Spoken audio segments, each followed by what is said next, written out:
It was a great time. We bless God.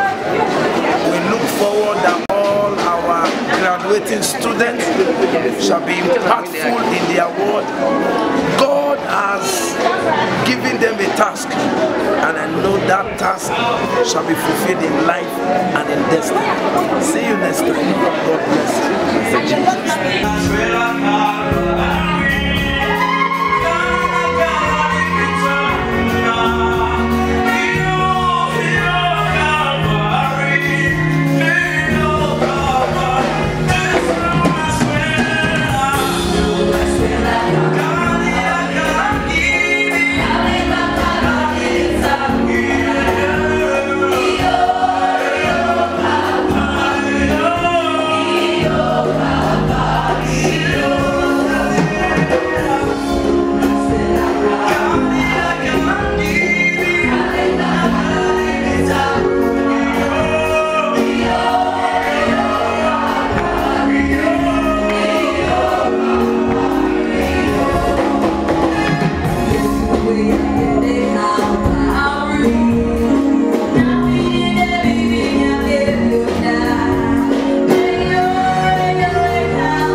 Magnify this God.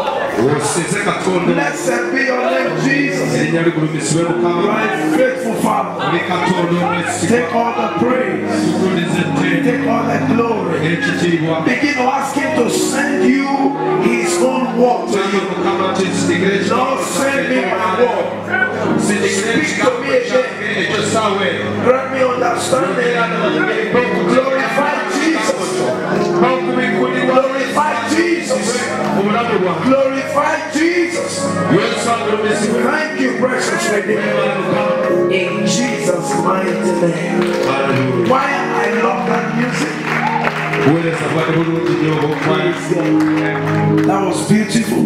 I pray God strengthen you. You are blessed.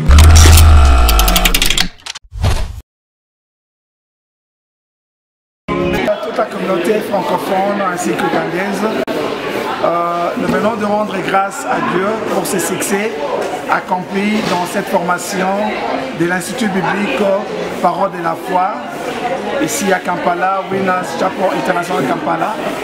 Nous voulons inviter seulement plusieurs serviteurs de Dieu qui sont appelés au ministère à apprendre. Okay? Dieu peut bien t'appeler, mais tu dois aussi avoir la connaissance ou tu dois apprendre auprès de ceux qui ont commencé le ministère pour toi. Au lieu d'apprendre par tes propres erreurs, par tes propres fautes, il est mieux que tu apprennes auprès de ceux qui ont réussi. C'est pourquoi nous voulons encourager les ministres de Dieu. Comme cette année, dans cette formation, on a eu à faire le BCC, le LCC et l'année prochaine, par la grâce de Dieu, on va achever le 3e module. Nous voulons encore inviter pendant que nous allons lancer sur CCCU, c'est communiquer pour l'apprentissage. Souvenez-vous du débat qu'on a eu autrefois sur si il faut nécessairement qu'un serviteur de Dieu aille à l'école pour devenir pasteur ou quoi que ce soit. Je crois qu'on a été clair là-dessus. Et on a donné les passages sur Ésaïe 29, 11, et qui dit, il y a de ceux-là qui sont appelés au ministère et ils sont allés étudier, mais sans la compréhension des Écritures. Il y a de ceux-là qui ont été appelés et qui n'ont pas étudié. Ils n'ont ni la compréhension ni la révélation qui est sur les Écritures. Cependant, dans Jean 6, 63 dit, la lettre est tue, mais l'esprit vivifie. Si tu n'as pas la compréhension de ce que tu lis, comment tu peux interpréter au peuple de Dieu que tu conduis? Encore, on va encore aller dans Acte 8. Nous voyons l'exemple de l'énigme éthiopien qui était en train de lire le livre d'Ésaïe 53. Il n'avait pas la compréhension. Il fallait que le diacre Philippe vienne et lui pose la question. Est-ce que comprends-tu ce que tu es en train de lire? Il a dit, mais s'il n'y a personne pour m'expliquer ce que je suis en train de lire, comment je comprendrai? Et quand Philippe est monté dans sa char, il a commencé à l'expliquer et il a compris. Il a dit, qu'est-ce qui reste encore? Parce que j'ai compris et j'ai cru. Ils ont vu le baptême, il a été baptisé. Toute chose que nous faisons sans compréhension, c'est un abus. Rappelez-vous encore quand tu as l'habitude de dire comme Maïs Moreau disait, paix à son âme. Il a dit, le but, quand un but n'est pas connu, l'habit est inévitable. Tu peux être appelé au ministère, mais il faut savoir qu'est-ce que tu as appelé à faire quoi? Parce qu'on n'est pas tous appelés à prêcher la Bible tout entière. Quand nous parlons encore de la vision, dans cette école, tu apprends à découvrir c'est quoi la vision. Et quand nous disons la vision, c'est quoi? La vision, c'est le plan de Dieu pour l'homme. Tout un chacun de nous a été créé sur cette terre pour un but. Vous allez lire ça dans Jérémie 1:5. Et puis Jérémie 29:11, que je paraphrase, Dieu lui-même dit ceci. Je connais les projets que j'ai formés sur vous, projets de bonheur, de paix et non de malheur. Même dans Romains 8, 29 à 30, il dit, avant que Dieu n'était appelé, il était appelé pour un but. Nous ne sommes pas tous ministres de la parole pour prêcher toute la Bible. Ça ne peut pas être possible. Dieu, quand Dieu envoie un messager, il envoie avec un message précis. C'est pourquoi il est avantageux pour toi comme ministre de l'Évangile. Même si tu t'es déjà engagé dans le ministère, mais tu ne sais pas positionner dans quel domaine Dieu t'a appelé, il est important que tu apprennes auprès de ceux-là qui ont découvert le but de leur vie. Ils vont aussi t'enseigner et tu vas découvrir ton but. Peut-être tu es sous le ministère de quelqu'un d'autre. Mais si ce ministère dans lequel tu es là n'est pas bien défini, il te sera difficile aussi de découvrir ton ministère. Comme Amos 3:3 dit, deux personnes ne peuvent pas marcher ensemble s'ils ne sont pas entendus au préalable. La même chose, tu ne peux pas marcher avec Dieu si tu ne comprends pas. Il t'a appelé à faire quoi? Dieu ne peut pas t'appeler à faire toutes choses. Il t'appelle pour un but précis parce que notre Dieu, c'est un Dieu de but. Il est important que tu découvres le but pour lequel. C'est pourquoi il faut apprendre. Ne commence pas le ministère n'importe comment. Il y a une vision. Ce n'est pas ce que tu définis ou la nomination de ton église qui détermine ta vision. La vision, c'est ce que Dieu t'a appelé à faire, le but. Même dans la famille où tu es né dans cette famille-là pour un but. Même dans le ministère que tu fais, que ce soit être cordonnier, être maçon, être architecte, tout sont le ministère. Le ministère ne veut pas seulement dire être prédicateur de la bonne parole. Les domaines dans lesquels Dieu t'a appelé, c'est un ministère. Si Dieu t'a appelé à être charpentier, ton ministère c'est la charpenterie. Si Dieu t'a appelé à être cordonnier, ton ministère c'est la cordonnerie. Et tu ne peux pas devenir cordonnier sans apprendre comment le faire. Ou tu ne peux pas continuer à apprendre par des fautes. Tu dois apprendre auprès de ceux qui sont connus. Tu peux être un tailleur ou couturier. Ton ministère c'est la couture. Okay? Qui commence la couture parce qu'il a un talent? L'exception ne manque pas. Tu ne peux pas devenir ce que tu n'as pas appris. Okay? Rappelez-vous encore, même dans Proverbe 23, dit ceci: l'homme est tel et sa pensée. Tu n'es pas plus grand que ta pensée. Et pour découvrir tout ce que tu penses et les matérialiser, bien aimé, je vous invite à la prochaine édition de venir apprendre. Quel est le rôle du Saint-Esprit quand vous insistez sur apprendre à l'école biblique? Quel est le rôle du Saint-Esprit selon vous? Bien que nous disons que le Saint-Esprit est l'enseignant par l'excellence, mais sur quoi le Saint-Esprit va t'enseigner? C'est Dieu qui t'appelle. Avant que le Saint-Esprit commence à opérer en toi, il faut d'abord appartenir dans cette famille, okay? Pour que tu aies droit d'opérer dans le domaine du Saint-Esprit. Tout enfant, quel que soit dans la vie biologique, si tu n'es pas né dans cette famille-là, tu n'es pas membre de cette famille-là. C'est-à-dire? Dans la famille chrétienne, tout commence par la nouvelle naissance. Il faut d'abord être né de nouveau pour appartenir à la famille de Dieu, afin que le Saint-Esprit t'utilise. Et c'est le Saint-Esprit qui va te montrer même le but pour lequel tu as été appelé à faire, et tu dois commencer à suivre ce but-là. Parce que tu peux connaître les buts dans lesquels tu as été appelé, mais si tu ne poursuis pas les buts, tu n'achèveras pas ta vision. Nous tous sur cette terre, nous avons une destinée à atteindre. C'est pourquoi nous avons besoin de la direction du Saint-Esprit. Même pour faire ces ministères dans lesquels tu y es là, tu es plongé, tu as besoin à tout temps de la direction divine. Il faut d'abord l'appel après que le Saint-Esprit va te conduire. Sans l'appel, comment le Saint-Esprit va te conduire? Quel est le rôle de l'école biblique alors? L'école biblique, c'est juste. Hein? On dit ceci, comme disons que la connaissance est une puissance. Ok? Tu ne peux pas enseigner parce qu'aujourd'hui dans le monde, on a certains niveaux de connaissances. Il faut acquérir la connaissance. La connaissance, tu en as besoin. Tu ne peux pas prêcher pour que tu commences à parler. Il fallait que quelqu'un t'apprenne. Pour que tu écrives les A, B, C, D jusqu'à Z, il fallait aller à l'école. De la même manière que tu es allé à l'école pour apprendre comment écrire et apprendre comment parler, de la même manière que tu dois aussi apprendre à connaître. Même quand nous parlons de la théologie, en soi, théos, comme étude de la parole de Dieu. Et autrefois, les gens définissent ça, étude de Dieu. Okay? C'est étude de la parole de Dieu, comment Dieu opère. Mais si tu ne sais pas comment Dieu opère, comment tu peux enseigner quelqu'un que tu ne connais pas? Aujourd'hui, nous avons remarqué cette ignorance dans l'église. Beaucoup de gens viennent servir Dieu sans avoir la connaissance de ce Dieu-là. Okay? C'est ça l'hérésie aujourd'hui qu'on trouve dans les églises. Nous avons aujourd'hui divergence de gens qui servent Dieu sans les connaître. C'est lui qui t'a appelé, tu dois les connaître. On doit les connaître à l'école ou par le Saint-Esprit? Il faut que quelqu'un t'apprenne. Okay? Il y a des choses qui sont naturelles. Aujourd'hui, les gens connaissent comme ça en vague que Dieu existe. Mais entrer en profondeur de cette connaissance-là, il faut des gens qui ont excellé dans l'intimité avec Dieu, t'apprennent aussi. Pourquoi? Allez lire Ésaïe 29, 11. Okay? C'est vraiment important qu'on apprenne. Tu as appris de tes parents comment manger ton premier foufou, comment manger ta première cuillère de riz, comment manger même autre chose. Il y a des choses naturelles, par exemple, comment avaler, on ne t'a pas appris.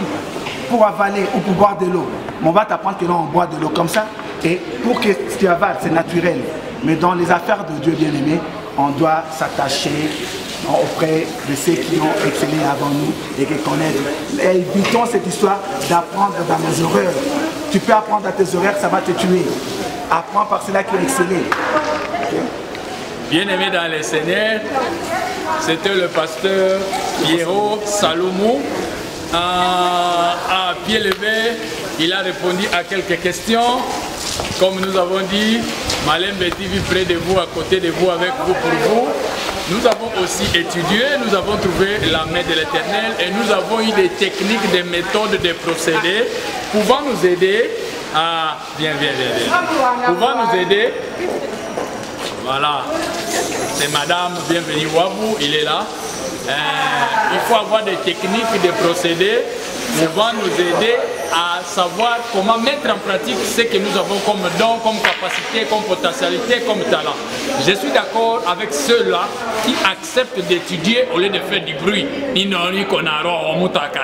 Non, quand on te demande d'étudier, il ne faut pas penser qu'on te demande à déjà avoir fait l'université. Non, on apprend chacun de nous par rapport à son niveau. Il y a des interprètes, il y a beaucoup d'autres choses. C'est-à-dire le niveau que tu as, tu n'as pas un diplôme d'État, tu n'as pas étudié. C'est peut-être nous qui avons étudié, nous avons eu cette grâce-là. Mais vous n'avez pas eu cette grâce, ne vous découragez pas. Ne soyez pas complexés, soyez courageux, venez étudier, on va vous apprendre par rapport à votre niveau. Je dis, je vous remercie, Malembe TV près de vous, à côté de vous, avec vous, pour vous, derrière vous. Un jour, nous aurons le temps de parler et d'analyser beaucoup d'autres choses avec le pasteur Piero Salomon. Et je dis, je vous remercie et que Dieu vous bénisse. Tunashukuru kabisa, mbarikiwe. Wandugu, ni vizuri tujifunze. Kwa wenye walianza huduma mbele yetu, tujifunze. Kama mtu alianza huduma aende mbali, mbona utajifunza kwa mtu mwenye anataka resultat moja kuonesha? Tujifunze kwa wenye yuko na resultat kuonesha. Tuache kusema nimefanya miaka fulani kwa huduma, hauna kitu ya kuonesha. Okay? Chaque fois, je crois on va discuter ça plus tard. Quand tu dis le nombre d'années que tu as fait dans le ministère ne suffit pas, mais le fruit que tu as apporté. Parce que Jésus dit qu'il veut que nous puissions demeurer afin d'apporter le fruit. Aujourd'hui, par exemple, quand on dit, prenons seulement en bref, Matthieu 6,33 qui dit cherchez premièrement le royaume et la justice de Dieu, le reste. Mais depuis que tu es pasteur, tu n'as jamais rien fait pour le royaume de Dieu. Je laisse-moi poser une question comme question d'examen. Depuis que tu es pasteur, combien d'âmes as-tu déjà gagné? Aujourd'hui, nous nous battons sur les âmes en faisant ce que j'appelle le pêche à l'aquarium. Nous voler les membres. Les membres ne sont pas nous. Jésus est allé faire de toutes les nations mes disciples. Merci beaucoup, merci beaucoup, merci beaucoup, merci beaucoup, pasteur Piero Salomon. Vous avez affaire aux enfants, aux serviteurs de Dieu et aux bien-aimés de Malembe TV. Bye bye. Bye bye. On va l'inviter dans notre plateau. Ninamshukuru Mungu wa mbingu ya kuwa Mungu ameniwezesha, nimesoma somo ya kwanza, somo ya pili nimemaliza. Kwa majina ninaitwa Kimondo Muamini. Kwa kweli Mungu ni mwema. Nimesoma somo ya kwanza, nimeonekana kuweza, ilikuwa ni masomo mazuri, imenijenga. Nimepata ufunuo mpya na ninasoma somo ya pili tena nimeweza, najisikia furaha kubwa kwa kuwa ninapata mafundisho mapya ndani yangu, nami ile mafundisho mapya nitasaidia wengine. Kwa kweli jina la Bwana libarikiwe kwa kuwa ameniwezesha. Roho Mtakatifu ndio msaada wa kila kitu, msaada kwa neno, msaada kwa maombi. Usipokuwa na Roho Mtakatifu hakuna chenye utaweza chochote. Unapokuwa na Roho Mtakatifu utakuwa mshindi kupitia neno, utakuwa mshindi unapoombea hata wagonjwa wanapata uponyaji kupitia nguvu za Roho Mtakatifu. Sasa bale banasema iko deja na Roho Mtakatifu apendi kusoma. Unabambia nini? Wewe ulikuwa soma jua una Roho Mtakatifu? Huyo amepotea. Roho Mtakatifu tunazaliwa kuwa naye na tunakomaa kuwa naye. Haya mafunzo inasaidia zaidi sana kuelewa Roho Mtakatifu ni nini au utatembeaje na Roho Mtakatifu.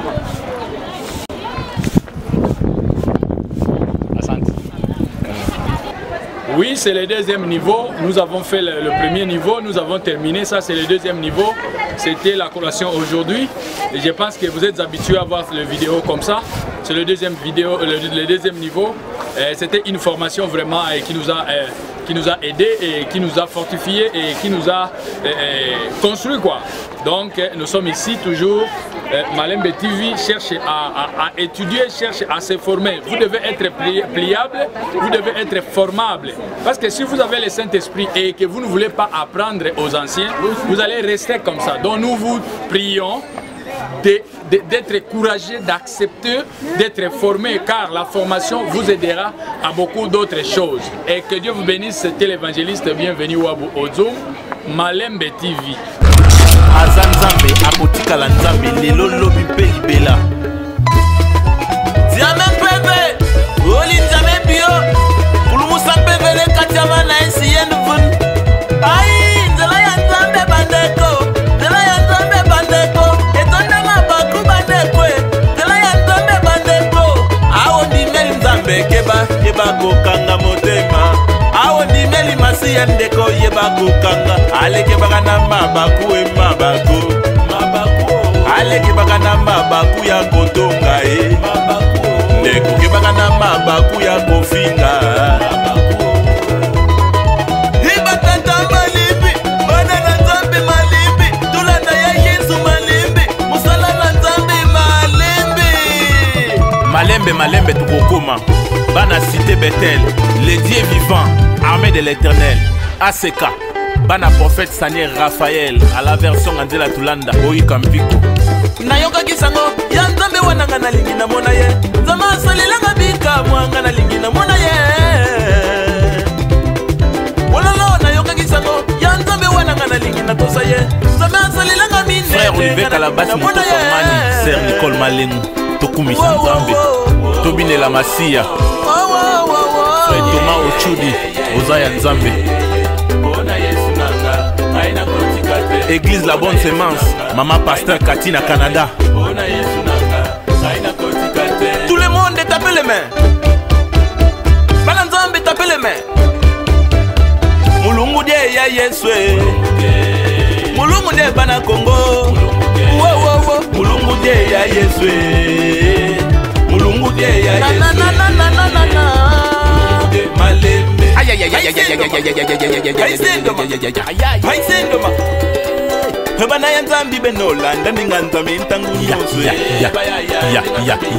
alilingana mukesi yandikelembu munabetongu nyoswe aningana mukese akumisa mukese aningana mukese akumisa mukese kimboya etu yangalale tobi na kinuku mungenge Patrick Mudinga ngemutete maimba usamune sinzambi kuna zulweo nzambi kuna zuluka pitika malongi maluzolweo tout le monde tape les mains frère Eli Solo mema basana pamona kwende umba biso na lole bana ile bon fanti petit otombola Yesu